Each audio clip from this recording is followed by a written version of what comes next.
Okay.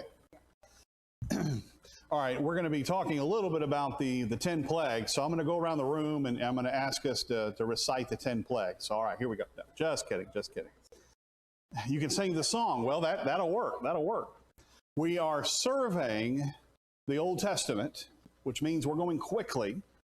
And we looked at Exodus chapters 3 and 4. Really, I guess we camped out in chapter 3, and we're going to start in chapter 4 and move on, because we've got to get through Deuteronomy today.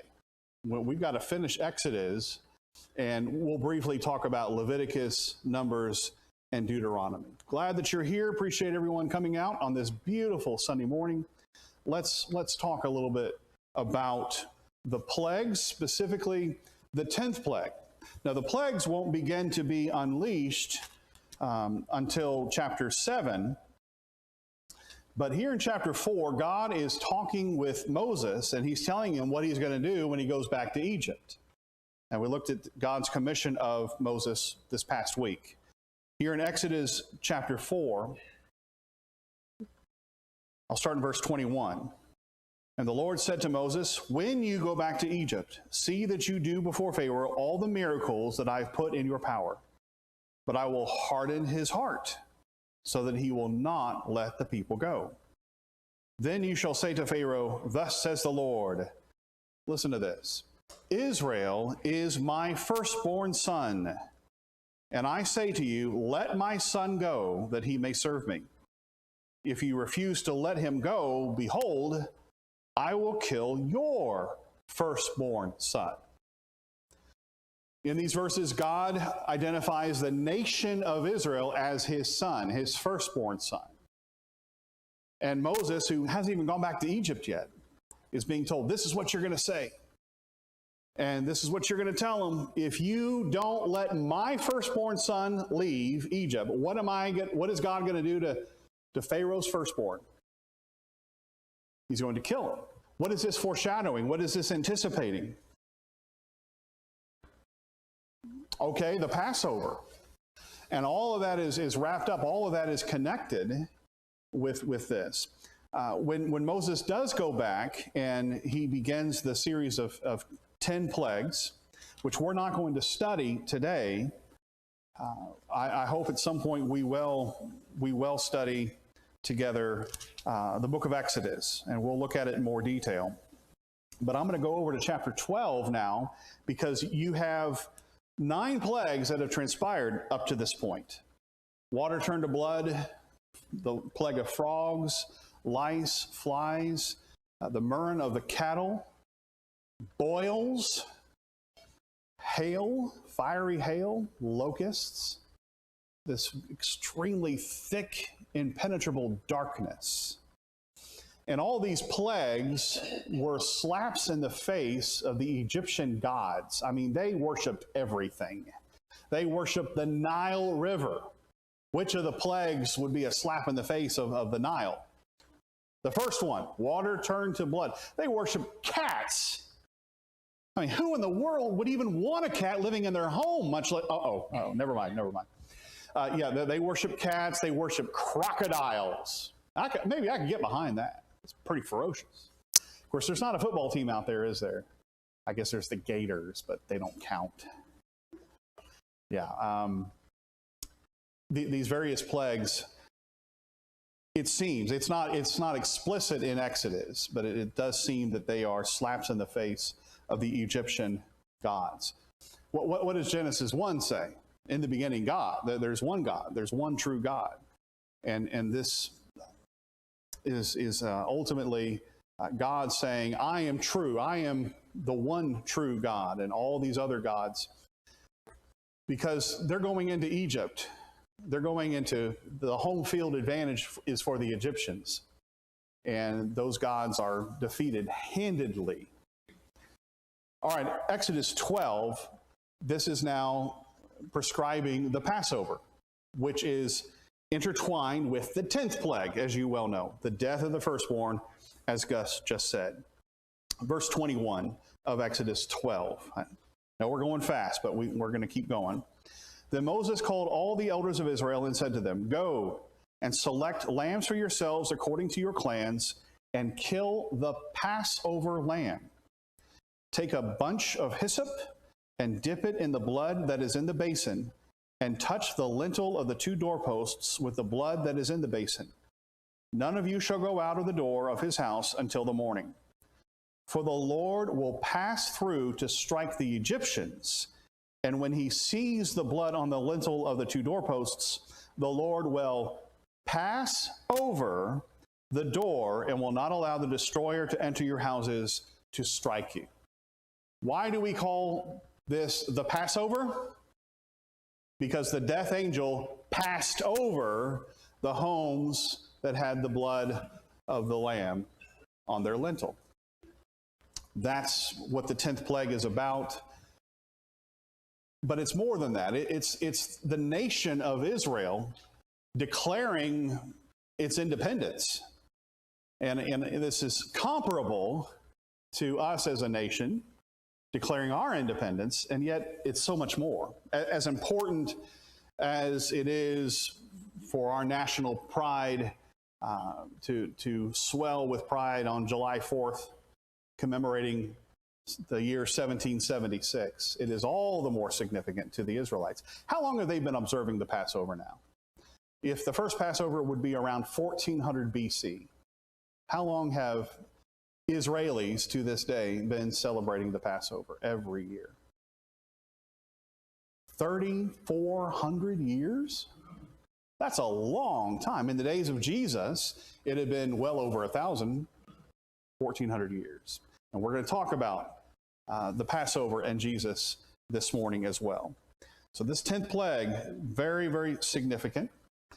And the 10th plague is wrapped up in what God said to Moses in Exodus chapters 3 and 4, where he shows his absolute total power. I've got on the screen there a nice graphic of Exodus 14 verse 4, where God says, I will harden Pharaoh's heart and he will pursue them. I will get glory over Pharaoh and all his hosts, and the Egyptians shall know that I am the Lord. And they did so. When the 10th plague hits, what happens to the Egyptian firstborn sons? They die. People wake, now not Pharaoh, because Pharaoh's the head honcho and he's protected. No, his firstborn son. And so there's an incredible mourning taking place. After every plague, Egypt was brought to its knees. I mean, can you imagine opening a cupboard and there's frogs? You open your bed, there's frogs. They're everywhere. Plague of frogs. And every time Pharaoh would say, okay, all right, I'll let the people go, but he never did. Well, he finally did after the 10th plague. But then what? After he lets the people go, then what did Pharaoh do? He changed his mind and said, let's go after him. This is important. When the Israelites were leaving, remember, these people had been their taskmasters, their brutal taskmasters. And in their distress, having lost their sons, they gave what the Israelites asked for. They were told by God to ask for precious metals and various items that they would need as they entered into the wilderness. And this is how they plundered the Egyptians, the text says. That's something important to remember as we talk about the tabernacle. Where do they get all the material for building the tabernacle? Out in the wilderness. They got it from the Egyptians. I want you to think about you being part of a nation of slaves. You've been slaves for hundreds of years. You're leaving Egypt, and you are dependent on God for everything. As slaves, you are facing the world's superpower at the time. And when you're allowed to leave, you start lickety-split out of there. After the death of the firstborn, after you yourself have observed the first Passover, you're trying to get out of Dodge. And then Pharaoh comes chasing after you with chariots. And I don't have the wherewithal to tell you how sophisticated this war machine was. But the chariot for Egypt changed warfare. And that's how they became the dominant superpower. And here's an artist rendering of that. You got the chariot rider, and you got these warrior horses. And I mean, they could turn on a dime. These war machines allow the Egyptians to dominate their enemies. And now they're chasing after you. I haven't seen the movie that came out a few years ago. And my understanding is it pretty much messed up the account of Moses and the plagues and fleeing Egypt. However, there is a scene a clip of it, where the Egyptians are chasing after the Israelites, and it's real exciting, and they've got their chariots and their horses, and they're coming up to the water and of the Nile River, and you've got all these people, the Israelites, trying to pass through the Red Sea, and what's right behind them? The chariots. They're chasing them, and they have to stay the night. What should have happened? The Egyptians catch up with the Israelite nation. What should have happened at that point? Just slaughter them. But they didn't. They weren't able to reach the Israelites. Why not? Because all throughout the night, what separated the Israelite nation from the Egyptian army throughout the night? Fire. Impenetrable fire served as a barrier. God took care of the Israelite nation every step of the way. That fire would denote God's power as well as his protection. So Pharaoh's coming after him. He's going to try to destroy them. And then this is what you've got in chapter 14. We'll go back a little bit to chapter 14, verse 10. When Pharaoh drew near, the people of Israel lifted up their eyes, and behold, the Egyptians were marching after them. And they said, God will take care of us. Is that what your Bible says? With great swelling of pride and faith. They feared greatly. And the people of Israel cried out to the Lord. I love the sarcasm here. They said to Moses, is it because there are no graves in Egypt that you have taken us away to die in the wilderness? What have you done to us in bringing us out of Egypt? Tell me about that. What are the Israelites saying here? We would have rather stayed in Egypt than come out here? That's the only time they ever say anything like that. No, they say it all the time. What is it that they've forgotten about, conveniently forgotten about? Who delivered them, and the way in which God delivered them, and the promise that God has made to them. All right, let's talk about that promise. They've also forgotten about the slavery itself, about the terrible mistreatment that they received. So I'm going back and forth a little bit. I'm sorry about that, but I'm going to go back to Exodus 6 for just a moment. This is before the plagues start. And it's gotten, Moses has already gone before Pharaoh, and it didn't go well. And Moses has to reboot that, go again. But before he does, this is what God says to Moses. This is what he says to the people. And this is really, really important. This is commemorated at every Passover by the Israelis today. Exodus 6, verse 6. Say therefore to the people of Israel, I am the Lord. Notice in verse 8, it ends with that statement, I am the Lord. So verses 6 through 8 go together. They start and end with, I am the Lord. Enough said. And I will bring you out from under the burdens of the Egyptians. I will deliver you from slavery to them. And I will redeem you with an outstretched arm and with great acts of judgment. I will take you to be my people, and I will be your God. And you shall know that I am the Lord your God, who has brought you out from under the burdens of the Egyptians. I will bring you into the land that I swore to give to Abraham, to Isaac, and to Jacob. I will give it to you for possession. I am the Lord. What do you think about that? That's pretty awesome, isn't it? I'm going to take care of you. It's not if you obey. It's I'm going to do this. This is a promise I have made. I'm going to do this. And when he is in the process of delivering them, the Israelites are going, ah! And in the process of actually crossing the Red Sea, the Egyptians are right behind them. They're terrified. And when they get into, when the waters close over the Egyptian army, they cross, they're safe. The Egyptian army attempts to cross the Nile, the Red Sea, excuse me, and they are killed. They are drowned. What should have been the response of the Israelite nation at that point? Say that again? Rejoicing, and they do. Exodus 14 and 15. They rejoice. There's the actual crossing of the Red Sea, and then it is memorialized in chapter 15 in a song. I will sing to the Lord, for he has triumphed gloriously. Exodus 15, verse 1. The horse and his rider he has thrown into the sea. The Lord is my strength and my song, and he has become my salvation. This is my God, and I will praise him. My Father's God, and I will exalt him. And I'm going to stop there. But then, when you come to the end of chapter 15, the song is finished. They're in the wilderness. In verse 22, verse 23, the people start saying, well, wait a minute. We're thirsty. We're thirsty. And what do? Do they say, now, we're out here in the wilderness, we're thirsty.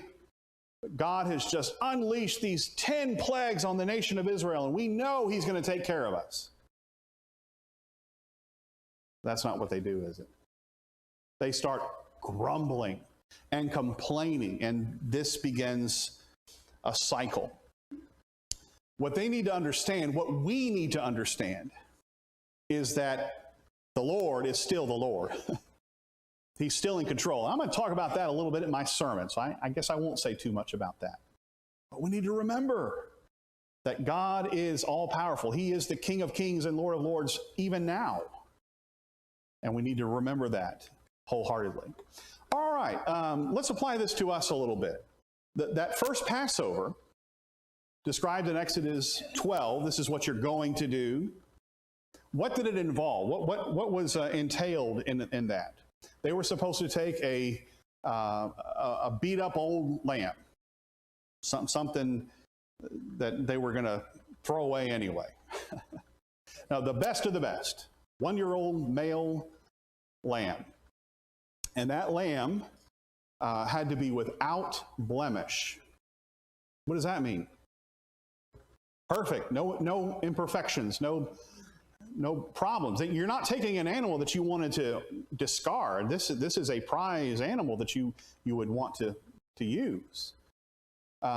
This animal was to be roasted and with bitter herbs. And what did the bitter herbs represent? You're supposed to eat something bitter. The slavery that they had endured. And then they were to take the blood of that lamb and put it on the lintel of the doorpost. And what was the blood for again? When the death angel passed over, he would see the blood. We sing that song, when I see the blood, I will pass over you. This event is the Passover. Do we partake of the Passover today as Christians? No, we do not. And by the way, that lamb, could you break its bones? That's significant. Why? Because it's foreshadowing Jesus, and John makes this point at the beginning of the Gospel of John. Remember, John the Baptist, he sees his cousin Jesus, and what does he say? Hey, folks, look, the Lamb of God who takes away the sin of the world. And then at the end of the Gospel of John, when Jesus is on the cross, they're getting ready to break the legs of the crucified victims. It's called crucifraction. That would prolong not prolong the death. That would make it quick because it was almost sundown. They needed to take Jesus' body off. The Jews wanted it taken down, and they came to Jesus and they didn't break his legs. Why not? because he was already dead. And John makes the point and says this is connecting with the Passover lamb. Jesus is the Passover lamb. So this lamb is anticipating Jesus eradicating our sin. And I know we all know this. This is, I hope, a good reminder for us. So we've got a lot going on here with the Passover. It's the Passover celebrated Egyptian slavery, being freed from Egyptian slavery. It also inaugurated the new covenant. We call it the old covenant, but to them it was new. God is going to make a covenant with them in Exodus 20 through 24. He's going to make this covenant with them at Mount Sinai. And we'll talk about that here in just a little while. This is the lamb along with the unleavened bread. Why was the bread unleavened? I mean, Jews love their bread. I love my bread. Why didn't they leaven their bread on this occasion? All right, so the bitter herbs represent the bitterness of their slavery. The unleavened bread represented the lack of time. You got to hurry. In fact, when they ate this, the Israelites were supposed to stand up while they ate it because they're eating in haste. You got to get out the door. Just as soon as the death angel passes over, kills the Egyptians, we need to be ready. But we've got to honor God with this Passover and commemorate this event. And what about the blood that was shed and how this was observed once a year? What does that contrast with? What we do as part of our new covenant, the new covenant. And how often do we celebrate this Passover, so to speak? Yeah, instead of once a year, it's once a week. Why do we, and are we actually eating the Passover? When Jesus instituted the Passover, I'm sorry, when Jesus instituted the Lord's Supper, what was he doing with his disciples? What was the occasion for when he instituted the Lord's Supper? They were eating the Passover. And Jesus says, let me tell you about these emblems. They are going to take on a whole new meaning. Aren't you glad we don't have to eat bitter herbs? Of course, I tell you, this little self-contained item here, when are we getting back to the good stuff? And I know a lot of you have brought your own bread. Did we bring our own bread this morning, Melanie? Anybody have bread they can share with me? And maybe that's good. It reminds us of the bitter herbs that they ate. It's not pleasant. It's not meant to be fun and enjoyable. It's meant to be commemorative of the sacrifice of Jesus. What does the bread represent? Let me jump to that. Well, what are these emblems that we partake of? What do they represent? The body of Jesus. The body of Jesus that was sacrificed on the cross. What about the fruit of the vine? The blood of Jesus. Do you see the connection between the Passover and the Lord's Supper, as it is called in the New Testament? Why don't we turn to Matthew 26 for just a moment? I know we're looking at the history of God's covenant people, the ancient Israelites, but this relates very closely with us. Jesus is with his disciples in the upper room in Matthew 26, just hours before he is going to be arrested and subsequently crucified. And he's eating the Passover with them. As they were eating, Matthew 26, verse 26, as they were eating, Jesus took bread. And after blessing it and broke it and gave it to his disciples, he said, this is to commemorate what God did for the ancient Israelites. That's what they were expecting. But that's not what Jesus said. He said, I want you to take this bread. I want you to eat it. This is my body. That was weird. And then he takes the cup, the wine, during the Passover. And he says, all right, guys, here's this wine. And normally what they would do is recite Exodus 6, verses 6 through 8, where we read a moment ago, I am the Lord, and I will deliver you. And that's what they would do. They would recite that great passage. But Jesus doesn't do that. He says, I want you to take this fruit of the vine. This is my blood. And what is his blood shed for? This is my blood of the covenant, which is poured out for what? For the forgiveness of sins. And then he tells him something really interesting. He says, I'm not going to drink this again until I drink it with you in my Father's kingdom. When will that be? Today, and next week, and the week after. We're already doing that now. So is Jesus in our presence? Is God in our presence now? Absolutely. And we need to remember that and appreciate that. All right. I know that's quick, and I hope it's just a good reminder to us. Exodus records, the remainder of Exodus records the Israelites entering into a covenant with God and then building the tabernacle. And we'll talk about that in just a moment. I want to look at this summary passage first, a couple of passages. This one is from Numbers chapter 33. When we're talking about Numbers, it's part of the Pentateuch. And what is the Pentateuch? That 5-part book. What are the 5 books of the Pentateuch? Genesis, Exodus, Leviticus, Numbers, Deuteronomy. Those 5 books go together. And that's what we're looking at today. We're going to finish breezing through the Pentateuch. And so I think it's fitting that we look at these verses here. And this is a recounting of the Israelites coming out of Egypt and God taking care of them.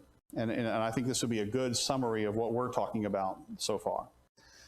Numbers 33, verse 1. These are the stages of the people of Israel when they went out of the land of Egypt by their companies under the leadership of Moses and Aaron. Moses wrote down their starting places, stage by stage, by command of the Lord, and these are their stages according to their starting places. They set out from Ramses in the first month, on the 15th day of the first month. On the day after the Passover, the people of Israel went out triumphantly in the sight of all the Egyptians, while the Egyptians were bearing all their firstborn, whom the Lord had struck down among them. On their gods also the Lord executed judgment. And I referenced that before and said it wasn't actually mentioned in Exodus as the plagues were unfolding. But I think the Israelites would have seen it. They would have realized these are slaps in the face of the Egyptian gods, and it seems to be rather explicit there. Does that help? Does these 4 verses kind of help us remember and put in perspective what's going on here? They have the Passover, and then they leave Egypt right after that. Here's a historical psalm that summarizes these events. In Psalm 106. There are several of these historical psalms. We'll interrupt this one in verse 6. Psalm 106, verse 6 beginning. Both we and our fathers have sinned. We have committed iniquity. We have done wickedness. Our fathers, when they were in Egypt, did not consider your wondrous works. They did not remember the abundance of your steadfast love, but rebelled by the sea, at the Red Sea. Yet he saved them for his name's sake, that he might make known his mighty power. He rebuked the Red Sea, and it became dry, and he led them through the deep as through a desert. And we'll stop there. I love those historical psalms. They really help put in perspective. They're divine commentary on the events that we're walking through and reading right now. Walk by faith, not by sight. Well, where's that? That's by Paul, isn't it? 2 Corinthians. That's what the Israelites needed to do. They had an advantage over us. They actually saw God's demonstration of power, and yet they still doubted. They questioned, why have you brought us out here? To die? There weren't enough graves in Egypt? So this is a ploy to get us out here so we can all die out here? Aren't you glad we as Christians aren't as faithless as that? Why are you shaking your head? We sometimes wonder or God wonders where our faith is. We also exemplify this. And yet, every week, not once a year, every week, we have a chance to enter into a covenant relationship with the Lord, to recommit ourselves to Him every first day of the week. As you partake of the Lord's Supper, and I like to emphasize this, the Lord's Supper is us eating and drinking with the Lord. We are entering into a covenant with Him, and we are renewing that covenant. When do we actually enter into that covenant? When do you or I enter into the covenant with God? In baptism. For the Jewish nation, when did they enter into the covenant? The day they were born. And I think that's what Jeremiah is getting at in Jeremiah 31, which is quoted in Hebrews 8. No longer will someone say, know the Lord, for all shall know me. When we become Christians, we're adults. We're fully cognizant of our sin and what it is that God expects of us. And God enters into a covenant relationship with Israel. They're representative of that covenant. This isn't the whole covenant, but representative of that is the 10 Commandments. So when we're looking at this section, we've got 10 plagues and 10 commandments, or as they're called in the text, the 10 words. Where are the 10 commandments recorded? Exodus chapter 20. Exodus chapter 20. They're repeated in Deuteronomy, but Exodus 20. And where is God speaking from when He thunders the 10 commandments to the people? He's atop Mount Sinai. When the Israelites left Egypt, did they go straight to the promised land, to Canaan? No, where did they go first? To Sinai, to the Sinai wilderness. They went to Mount Sinai. Took them a while to get there, a few months to get there. I mean, it's an entire nation traveling. I'll show you a map here in just a second. And they are told to purify themselves. Takes them 3 days to purify themselves so that they can stand before God. And they are overwhelmed by His presence, aren't they? And this is what God thunders to them, the 10 Commandments. And the first 4, as we identify them, the first 4 commandments all focus on, they emphasize our relationship with God. Do you see that? You shall have no other gods before me. You're not going to make a carved image. You shall not have, you will not take my name in vain. And you remember the Sabbath. Does that denote our relationship with others? No, it denotes our relationship with God. What about the rest of these? Your father and mother. You can't murder. You can't commit adultery. You can't steal or bear false witness or covet your neighbor's wife or his property. Those relate to our relationships with each other. And I think that's interesting. And then the rest of the law of Moses, as recorded in Leviticus and in Numbers and repeated in Deuteronomy, it elaborates on these and gives some specific situations, and it becomes their law, as we often think of, their ratified law. When Jesus was asked, what is the greatest commandment? What was His answer? He says, I'm not just going to give you the greatest commandment, I'm going to give you the 2 greatest commandments. What's the greatest commandment? You shall love the Lord your God with all your heart, soul, strength, and mind, Deuteronomy 6. But that is reflective of the first 4 commandments, I think.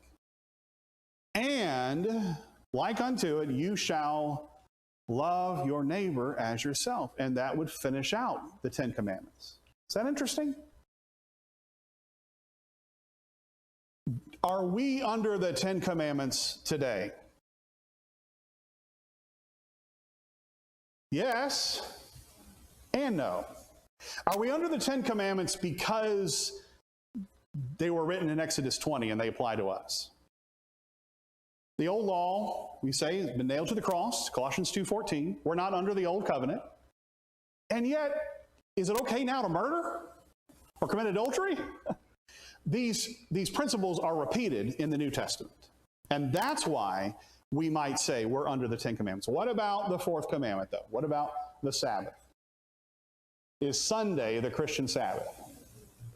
If I go home and mow my grass this afternoon, am I sinning? No. Not the Christian Sabbath. And yet, is there a principle here? What is the principle of the Sabbath? Well, there's a lot, really. 6 days of creation. On the seventh day, God hallowed. He blessed the seventh day and made it holy. And that anticipates the Sabbath. What is the Sabbath to the Israelite, to the ancient Israelite? A day of rest. And it's also a day to think about and focus on our relationship with God. So are there some parallels between their Sabbath and our day of worship? Because we are commanded on the first day of the week to worship. We understand that. And that's why we're here on the first day of the week. All right, I know that's just touching the surface. Yes, sir. Absolutely. We're part of the rest now. We're part of this Sabbath rest right now, every day. That's exactly right. Every day we need to focus on our relationship with God. You want to say anything more about that? Because there's a lot we could say. Oh, yeah. Okay. We planned that. We worked that out. Yes, I've got some hand. Oh, I've just got one hand. People trying to tell me Sandy's trying to get to me.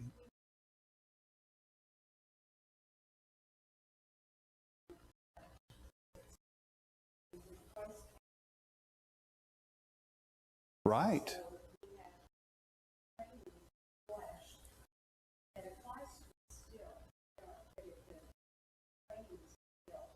Okay.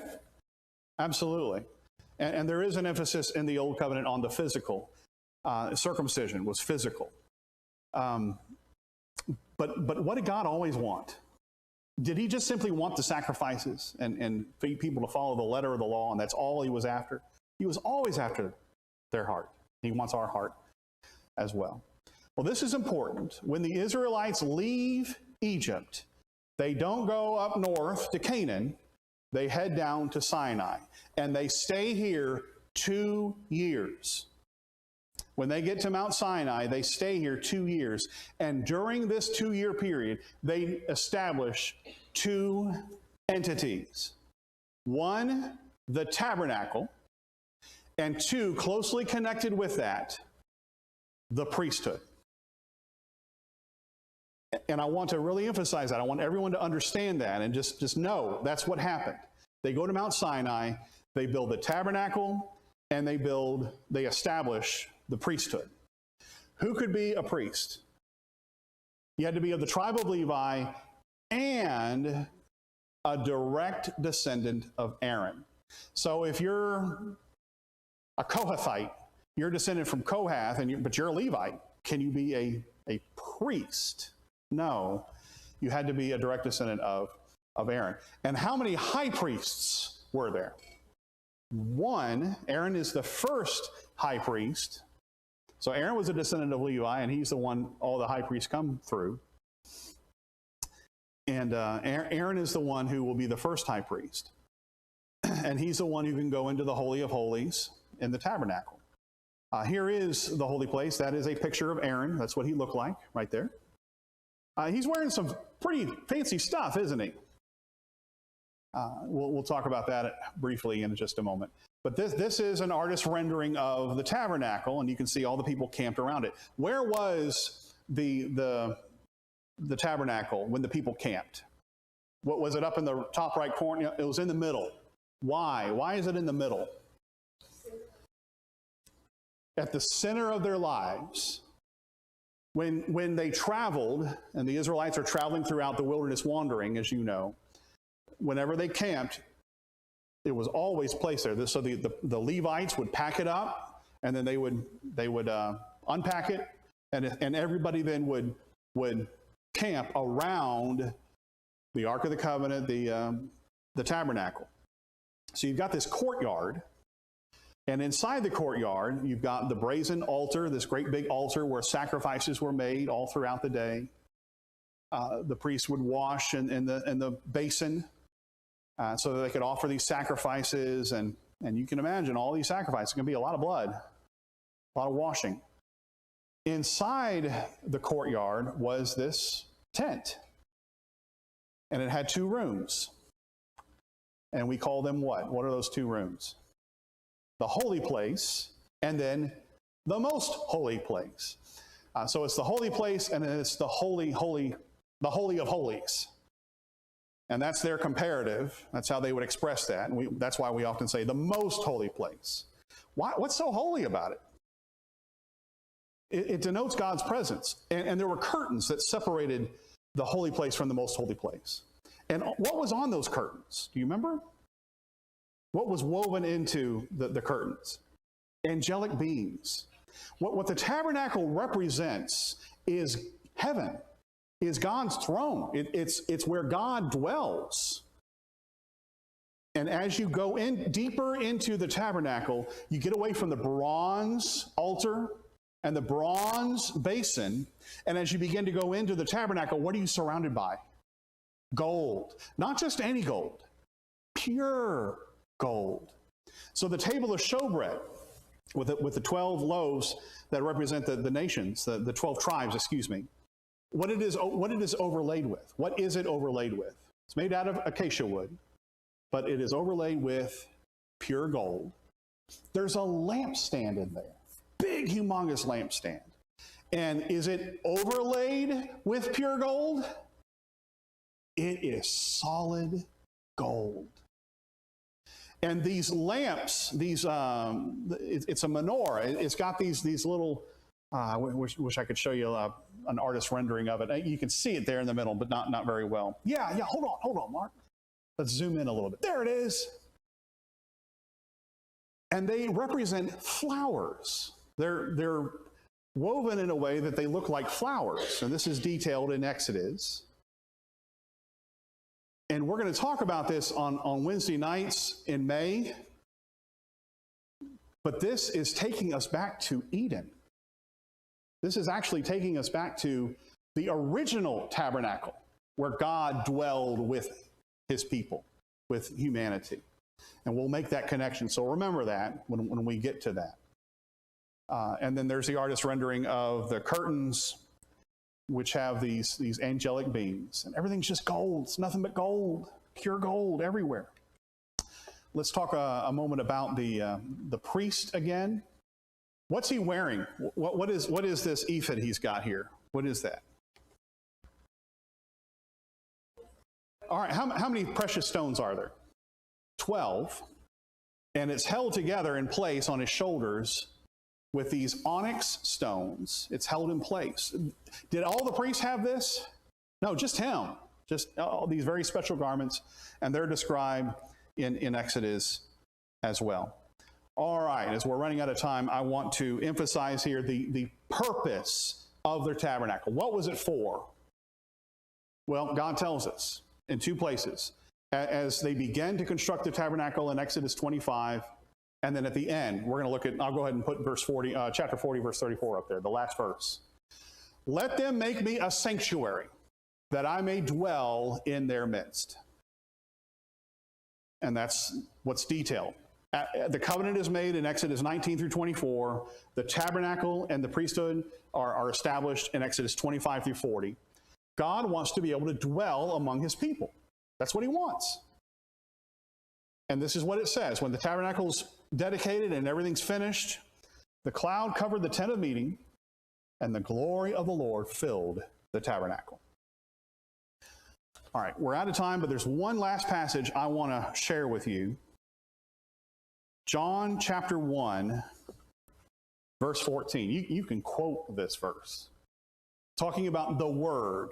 The Word was with God, the Word was God. We know that's Jesus. In John 1, verse 14, it says, and the Word became flesh and dwelt among us.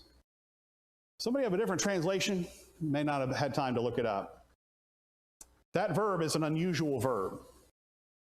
It's translated as dwelled. He dwelled among us. He lived among us. It's actually the word tabernacle. He tabernacled among us. He became flesh and dwelt among us. And John, throughout his gospel, is as all the gospels do, but especially John, emphasizes how Jesus is God who has come in the flesh.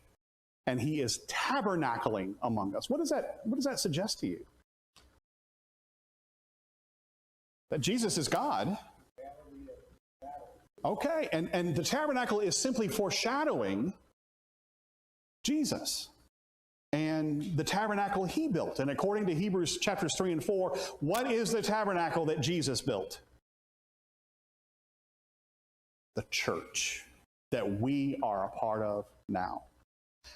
So when we are studying ancient Israelite history, go and show that last slide, if you would, what we're going to be looking at starting next week. When we're studying Israelite history, really, we're studying our history, aren't we?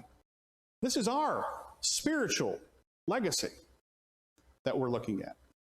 I appreciate your participation this morning. I hope this has been helpful. We are going to be in lesson 6 of the big picture next week, starting on page 65, as we actually go into Canaan and conquer it. So we're going to have to freshen up on that song. The Lord told Joshua to go to Jericho. All right. Thank you for participating this morning.